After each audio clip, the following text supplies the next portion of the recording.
Hello and welcome to Fauji Days. Today, we are in the beautiful hill station of Dagshai, right outside the Dagshai Jail Museum. Being one of the only 3 military prisons constructed in India, it has played a significant role in 2 independence movements, that of India and that in Ireland. Today, we are grateful to be joined by Dr. Anand Kumar Sethi, who has spent the last 14 years preserving and building the jail museum.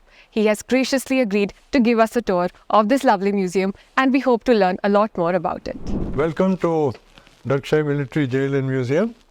It's one of the most attractive tourist spots in our area. It's rated, has the highest tourist rating on TripAdvisor. Awesome. This great attraction had become an MES dump yard, and then it was given to me to make something out of it, because the history not only of this jail and now the museum, but of Dagshai is quite extraordinary, as you will see. So we are standing actually in front of this building complex where you can see number 1 old detachment line, which means the first building that was constructed in this cantonment was the jail. Because when the British Army was to move in here, they decided that they needed a jail. Let me first put this on record. This is and has never been a civil jail. This is a military jail. And was a military jail. There were only 3 of these in the whole country.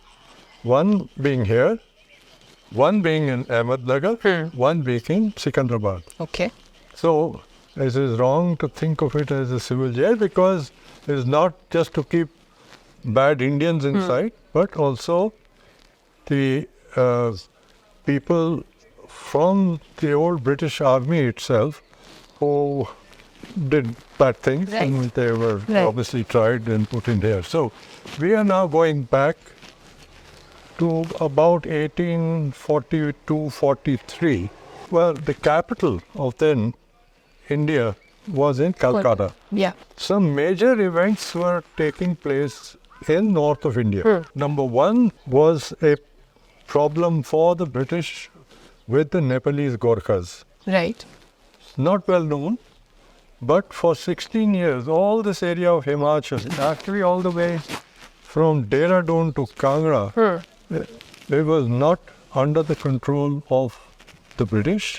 It was ruled by the Nepalese Gorkhas.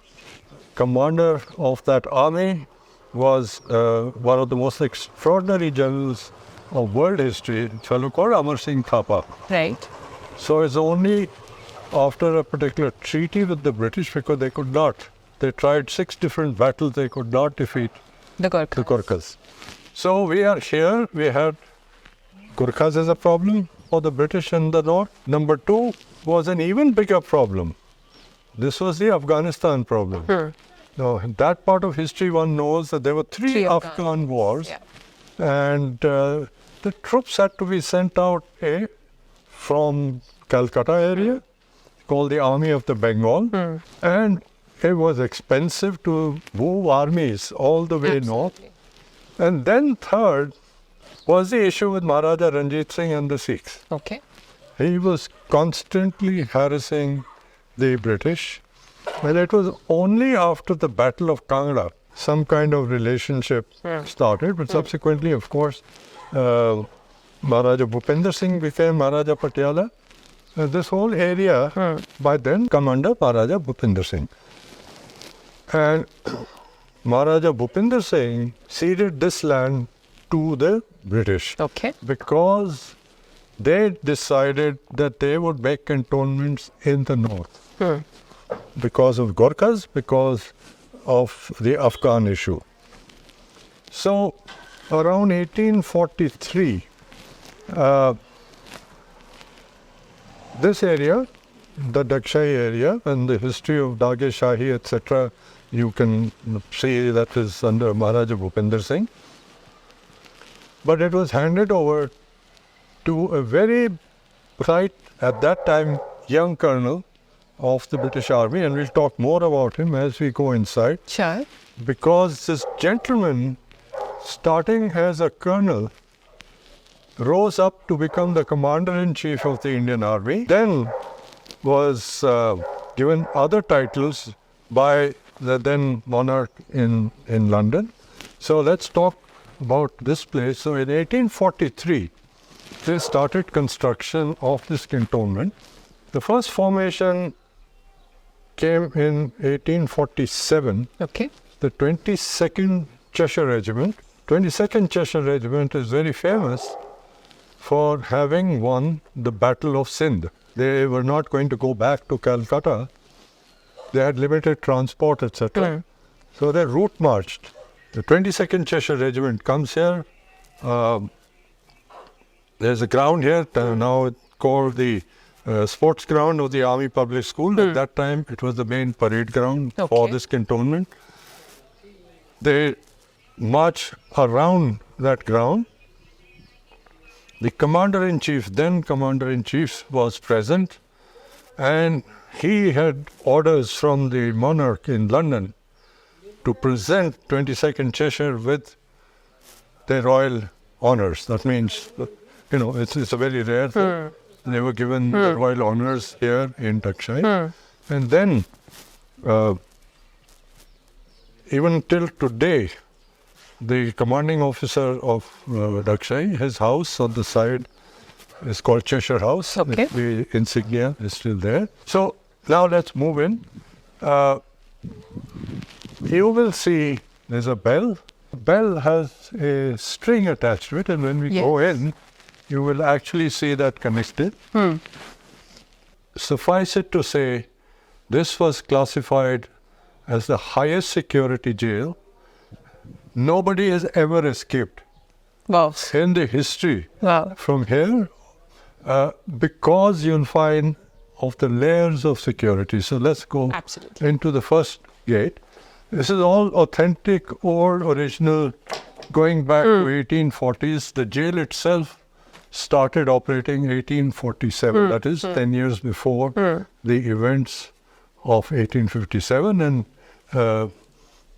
in 1857 and shortly after, this was used. Okay. Well, that's when the first Indian prisoners started to be brought into a high security jail. Right. So you will now see, it looks wooden, it is wood, but it is steel impregnated wood. Okay. You will see. You can, this is not something that you can just cut with a hacksaw. And this is authentic old steel barricade. The fact that it survived time is also remarkable. I have been told multiple times, why don't you modify it? But that loses its value. This is history. This is the way it was. They tried to maintain. It has, to be honest, it has an epoxy coating to preserve it, and a little bit of paint. Of course. But otherwise, it's completely authentic. You can even see the hardware. We've tried to make it survive as long as possible. Absolutely. There are 54 cells. Of the cells,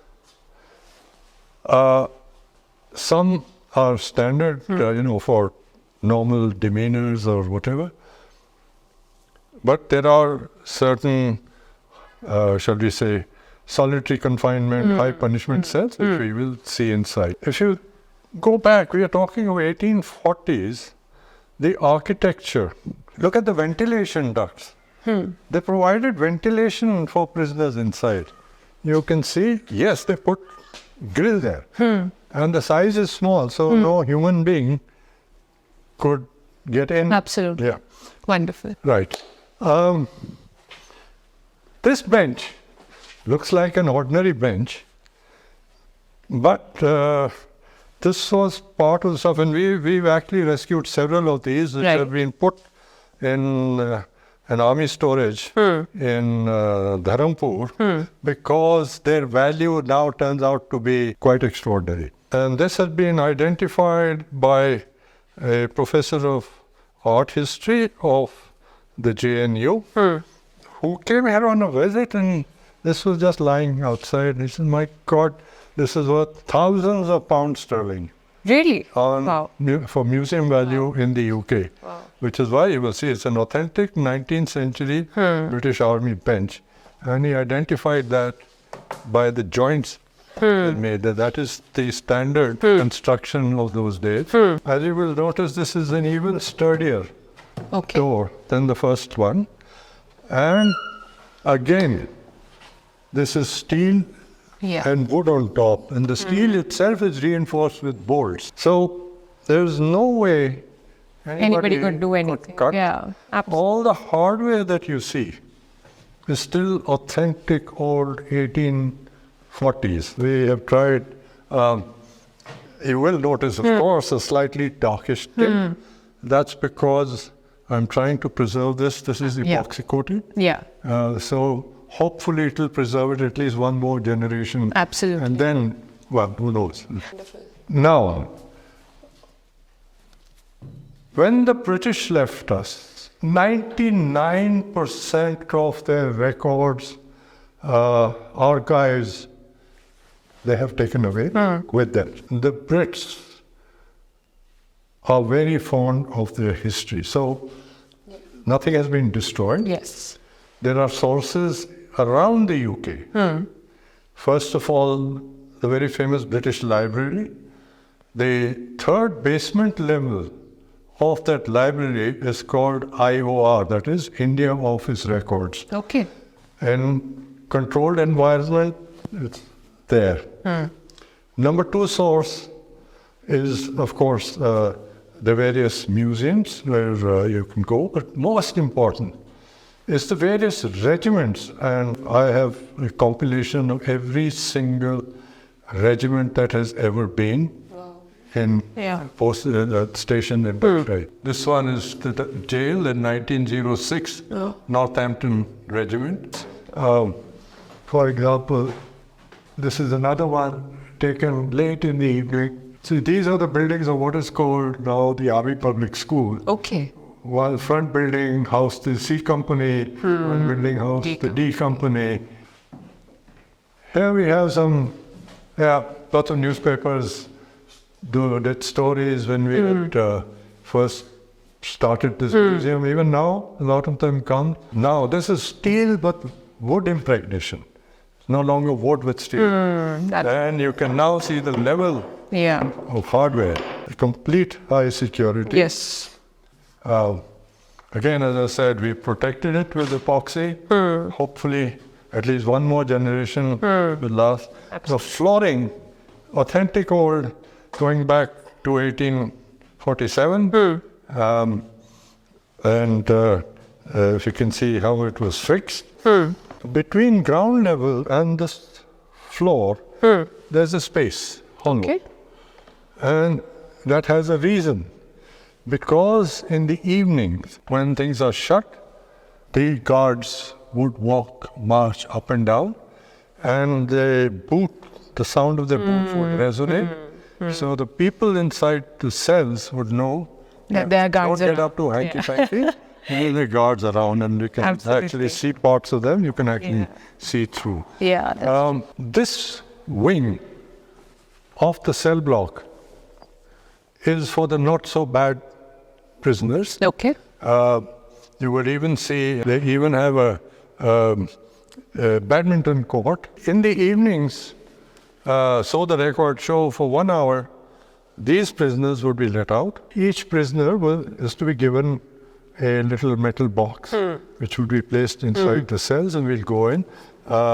Unfortunately, again, because of the risk of theft, I have removed those boxes. They have been stored in a safe place. So this is for the not so bad prisoners. But there was an adaptation to that. Well, first of all, I need to show you. You'll see these angle, should we say angle irons or whatever. Yes. When you needed to pass food or something inside the cell, they would be brought here, or clothes for the prisoners. And this, you might want to see, this depicts what in those days was called bread and water punishment. Okay. So for a misdemeanor, you could get a bread and water punishment by the hours or by the days, which meant for that duration you stood between the outer cell door, and the inner cell door, you just have to keep standing, and you would only be served bread and water for that duration. Around 2011, I believe, I get an email by this gentleman in the UK, and he writes, we're just renovating our old house, and we have found some records of my grandfather being in Dagshai jail. I didn't know who to contact. From the internet, I found your name. He writes further and says that it seems that my father or grandfather was a rather indisciplined person and hence received possibly the maximum number of bread and water punishments. We run a little foundation called Friends of Dagshai. It is a foundation that is where we collect some money, because all this that you're saying used to come out of my pocket. Now some of that expense is defrayed by this foundation. Now we have, at least for us Indians, the most important cell in this complex. That is this one. So please come in. This cell housed the last known prisoner, high security prisoner. Okay. This particular gentleman, called Nathuram Godse, he was only here for a couple of days. The High Court had shifted from Lahore to Shimla. My Nanaji happened to be the judge, and he was brought to trial before my Nana. This is how we know. Wow. And of course, we know the cell records exist at the British Library, India Office Records, the IOR they call it. For the bread and water punishment, this is what happened. When you would just stand there. Absolutely. As is depicted there, right? And there's no way, just look at the metallurgy. Yeah. Pretty heavy. They spent huge sums of money in doing this. You see a painting right in front. The one in front are troopers from a regiment which used to be called the Connaught Rangers.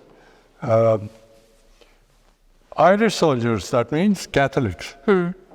But officers were English, Church of England. The English call the Irish the Negroes of Europe.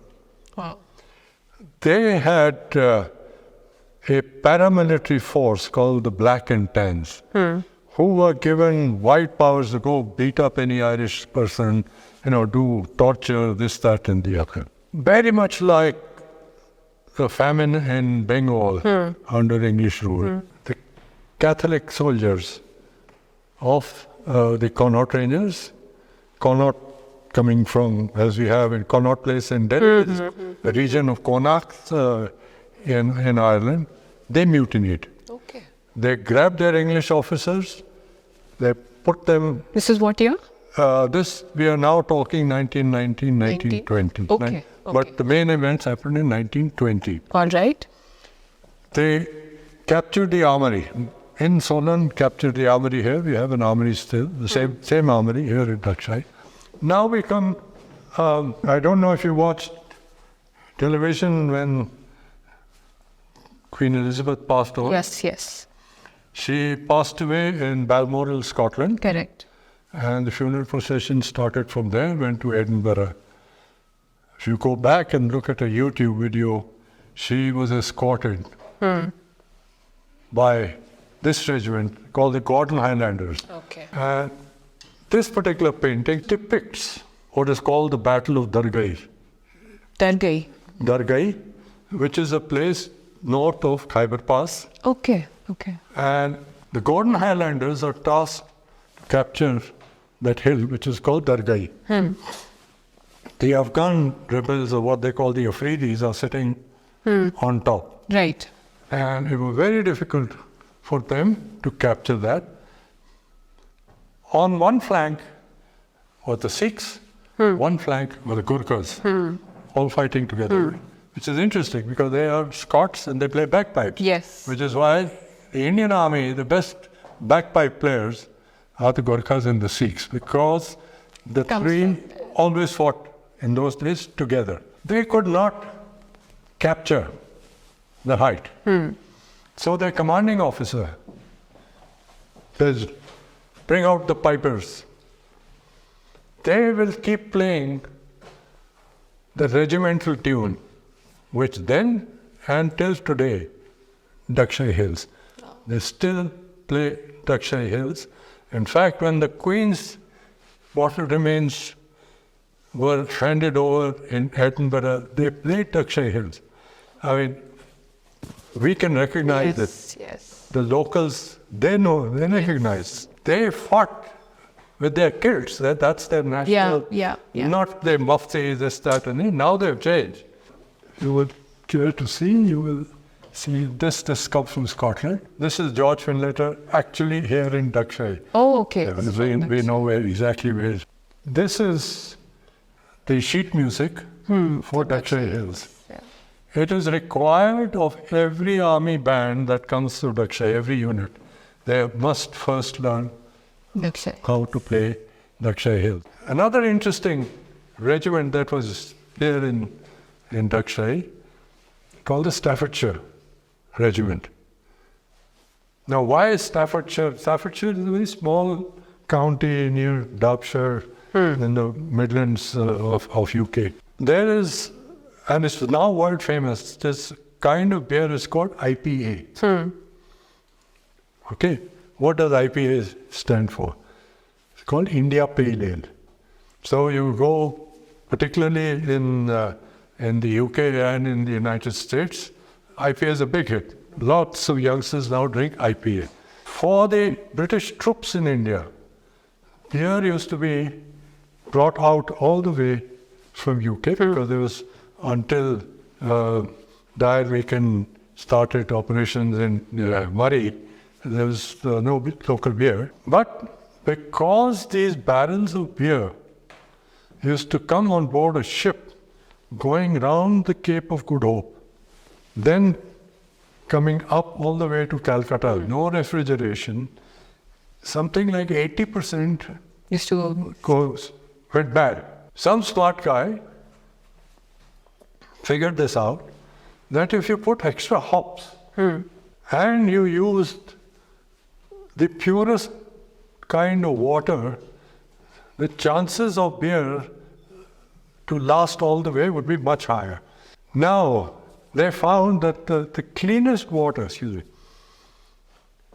came from Staffordshire. Okay. And so they tasked this brewery, you go and make this. They made the first India Pale Ale.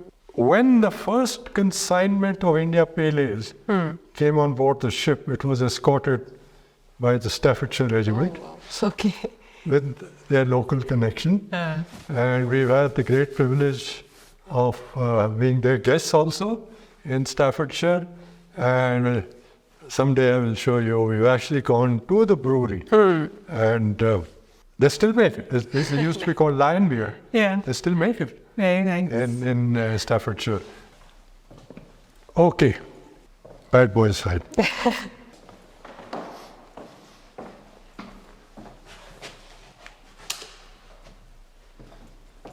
Complete darkness. Yeah. Except at night, you will see on the sides, and they would hang these like Petromax lamps. They would put those there. Otherwise, the solitary confinement prisoners, complete darkness, right? I'll put on the light. So, see, at night, everything would be shut. But if you had to communicate, the guys inside, it's too risky to open doors. So they would just open this It's got a mesh. You could speak through. They could speak through from inside. Yeah. Right? And as I said, these are for hanging Max lamps. Now, records tell us that these are the cells where the Irish martyrs were put. Okay. And one particular one, in fact, that's where we will have a little bit of a ceremony.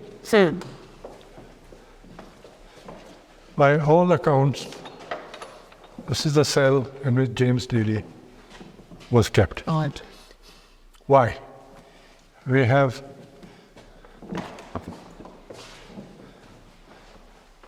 a rather still original TNT. You never knew what this was.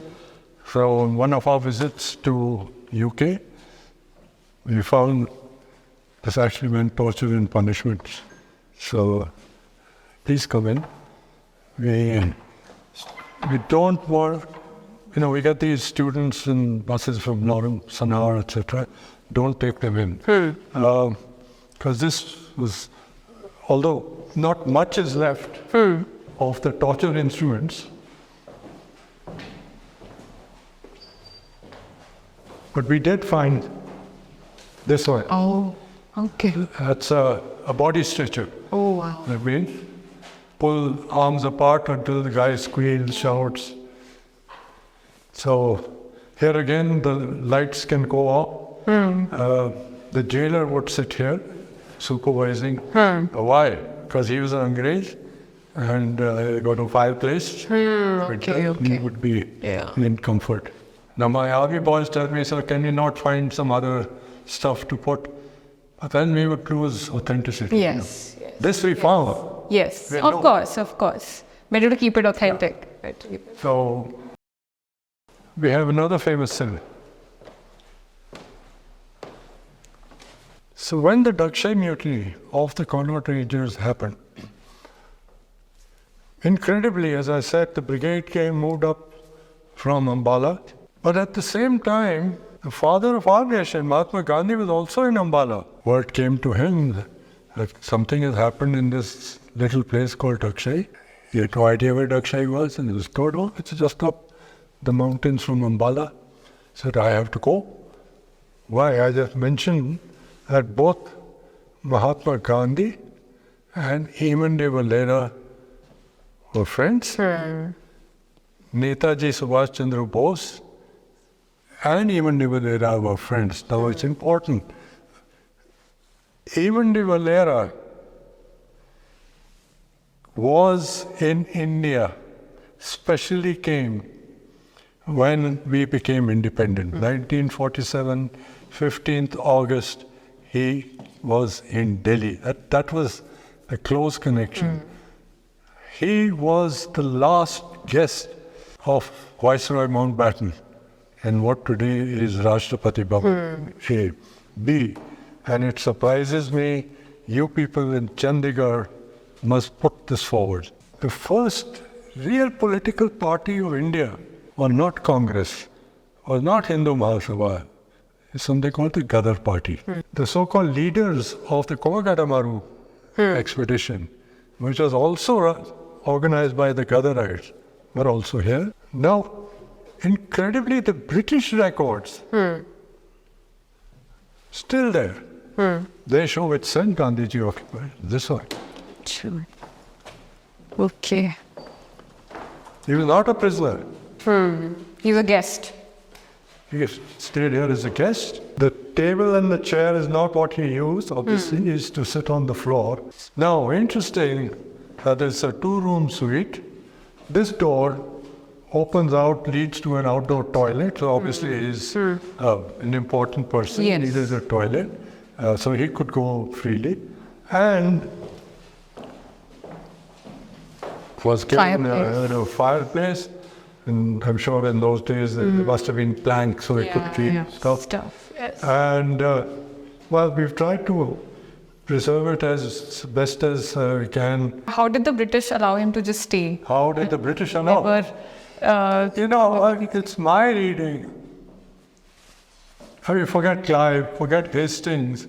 But then we also had some good Brits. Henry Lawrence, if you read So history of Sir Henry Lawrence, what he did for the Punjab, I guess no Indian has been able to. Look at the school that Henry Lawrence set up, the Lawrence School. Lawrence School, yeah. So, particularly the British Army officers, the senior one, were by and large decent chaps. You know, yes, you can say Clive was also army, but no, he joined the army later on. He came not as an army man. He came as a clerk to the East India Company. Hastings was not an army man. So, some were not so bad. Come. Rainwater harvesting, I mean, going back into 1840s, the thought of that, water shortage. And all that pani would come into the sump. Actually a pump. Acha. From a company called Glenfield and Company. Okay. This is later. This is our Indian Army.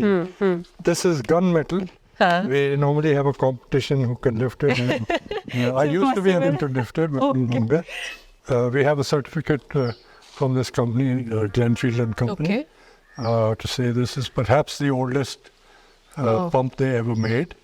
And they couldn't believe it. They actually wanted to take it back to Scotland. They said, no way. Chalo, come. I'm going to be a little careful here. Yeah. Here we have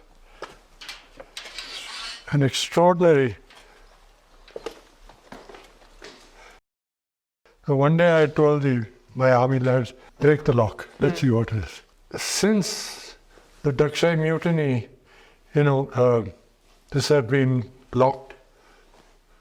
And I had no idea how to preserve, what to do with it. Yes. So this particular person I talked of, Alan Reed, who's kind of the punishment. Yeah. He had a friend, the curator of the Mary Rose Museum in the UK. The Mary Rose being Nelson's battleship. Okay. And they have preserved that. She wrote to me, gave me instructions what to do. Suffice it to say, the whole thing, including the workbench, where they would turn the metal, everything is covered with epoxy. Okay. As I said, one more generation, I can guarantee. Absolutely. The bellows is still a working one. You can see it. Yeah. Yeah. You can actually put your hand inside the hearth and you can get the breeze. Quick walk through the exhibits. Right in the center, you will see possibly the oldest known map of Dagshai. Okay. I bought this from the British Library in London. It cost quite a bit of money. And I can understand. It deserved this thing which also cost quite a lot of money. Got it made to order. I mentioned Kovagatta. Yes, yes.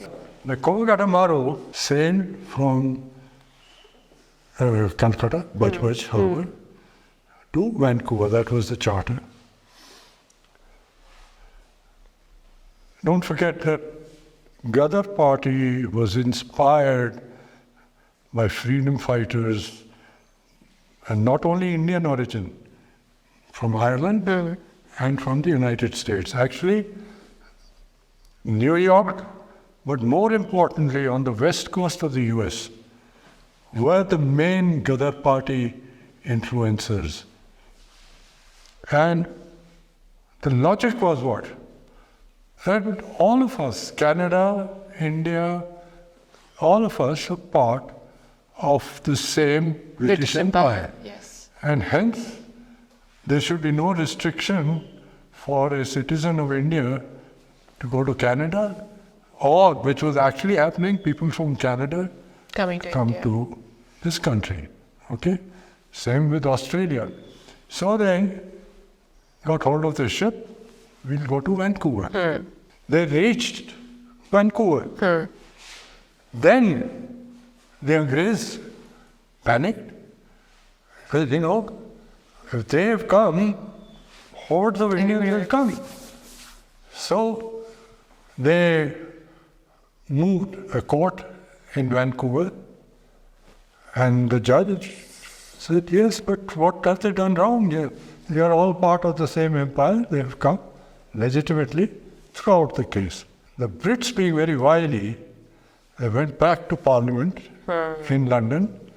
They passed an act with retrospective effect that if you are journeying from one part of the empire to another, what if you have touched any country which is not part of the empire, then you are violating the law. And hence, they were imprisoned. Turned the whole ship back, came back to Bajbaj Harbour, Calcutta. The leaders were arrested and brought to Dagshai, put in jail, and then hanged here.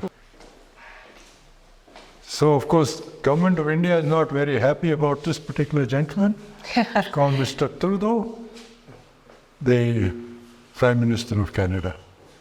On May 18, 2016, he gets up in Parliament in Canada, apologizes for this incident. For the people that it was a mistake, blah, blah, blah. We have never issued it. Canada has issued a stamp to commemorate. 1857 people talk of, but that was one of 123 mutinies. 123. 123, including this particular one, in Punjabi is called Teirisana, 23rd Cavalry, and their people also put in jail here in Dagshai. The barrel. I talked to India Painting. Yeah, the barrel. That's how they used to send out IPA as a bungay. And now I will reveal the name of the person who designed all these cantonments and this jail. Lord Robert Napier became Commander-in-Chief of the Army. This is Ayub Khan, Field Marshal of President of Pakistan. His first posting was in Dagshai. William Hodgson, also first posting Dagshai. Who is this fellow? He is the guy who killed Bahadur Shah Zafar's children. Okay. Didn't know that at all. But again, a great military guy, Hodgson's horse. Yes. And we still have our cavalry, Hodgson now. He originated that. That was during 1857 action. So we have that. This guy, of course, was born here. We got a Victoria Cross. General Jaswant Singh, very famous, Battle of Pasata. His son is a dear friend. Also became a general. Went from here. He's the guy who captured Ichogil Canal during the Pakistan War. This is the anthem of the Dagshai Mutiny. They sing this in Ireland. So, various artifacts that we have found, gas cylinders, that's the other bellows. This is possibly the oldest one. This I bought from the National Army Museum in London. Possibly the oldest photograph, 1857, of British troops going down to quell the mutiny. Okay. And this Palmasar fort is across a house from us. These forts still standing strong, built by not even a third world country. I mean, what is Nepal? Today's third world, those days. That's how they fought. And they beat the British. These photos have been presented by this painter called the 25th London Cyclist. At the time that Jallianwala Bagh happened, you now understand this is World War I, just after all the regular frontline British troops had gone, Indian regiments had also gone. The only Europeans, meaning white troops, left in this whole area 25th London. Okay. Now, when Brigadier General Dyer was asked to take charge in Amritsar and Jallianwala Bagh, 3 companies of the 25th London went from Dagshai along with him, including a Sergeant Anderson, who was his personal security officer. Brigadier Dyer, yes, was the officer in charge. But Brigadier Dyer is not the one who gave the orders. He got the orders from a fellow called O'Dwyer, Lieutenant Governor Punjab. It was O'Dwyer's order to use maximum force. Which is why, if you read our history, he was the guy shot at the courthouse in London. It was not Dyer. Dyer still lived. Yes, his pension was stopped for a while, this, that, and the other. Dyer it's a very convenient target that Dyer has killed. And the order came from O'Dwyer. We mixed the two up. Now, at that time, the 25th London had gone. There was one other Pulton and a Sikh Pulton. The Sikhs refused to fire, obviously. Then we have one other Pulton left. But the icons that you see of Jallianwala Bagh incident are always a Gorkha trooper with his terai hat and a rifle. Sergeant Anderson's record clearly says that there were only 10 Gorkha troopers who were passing through on a train, passing through Amritsar. They were brought in just to add numbers. They only had their kukris, have no weapons. So the Sikhs could not have done any shooting. The Gorkhas could not have done any shooting. His sworn evidence confirmed also by our Indian martyrs that 25th London did not fire one single shot. Angrez did not do the killing. That leaves only one Pulton. Sad to say, but please use this with very great caution, the Baluchis. There was a war in faraway South Africa. It's called the Boer War. Indian troops British Indian troops sent out. And when the war got over, the British captured a lot of Boers and did not know what to do with them. Yes. A lot of them were brought out to Dagshai. And they were kept. What are the buildings currently of the Army Public School? And these are actual photographs from South Africa. There's a museum, this one, and I am in touch with them. The Boers came out, including this young lad. He had nowhere to go because his grandfather was captured and was coming here. His father and mother had gone. He grew up Krishoman and wrote this book called Boer Boy, which we have in our library at home. And that is an actual photograph of him in Dagshai with his grandfather. And this place is very close to our home. They've been taken out to do a picnic, etc. Official records that we have, official British record. War is over. They don't know what to do with them. Even, okay, it's peaceful, but they're here. Every weekend, Saturday and Sunday, the Dyer family would take them from Dagshai to Solent. And they would be given khana, free beer, etc., at the Dyer Mission establishment. It was Brigadier Dyer and his family that paid for all of them to be sent back. So, as a soldier, you're given an order, go and shoot. Don't forget, who gave him that order? Kill. Sadly, an Irishman. And he's one Irishman who is more Dwyer's. Anyway, so in short, this is our military museum. It's absolutely wonderful, sir. I think you've done a remarkable job of restoring this whole thing and making sure it's still accessible. Well, we also do other restoration. Yeah, it's about 2 decades of work. Well, we started 2010, so 14 years. Yeah. Wow, remarkable effort. So that brings us to the end of this episode and our date with history at the Dagshai Jail Museum. We hope it was as insightful for you as it was for us, and if you're around, do give it a visit. Again, we're extremely grateful to Dr. Sethi for sparing his time and taking us through the Dagshai Jail Museum. See you all in the next episode.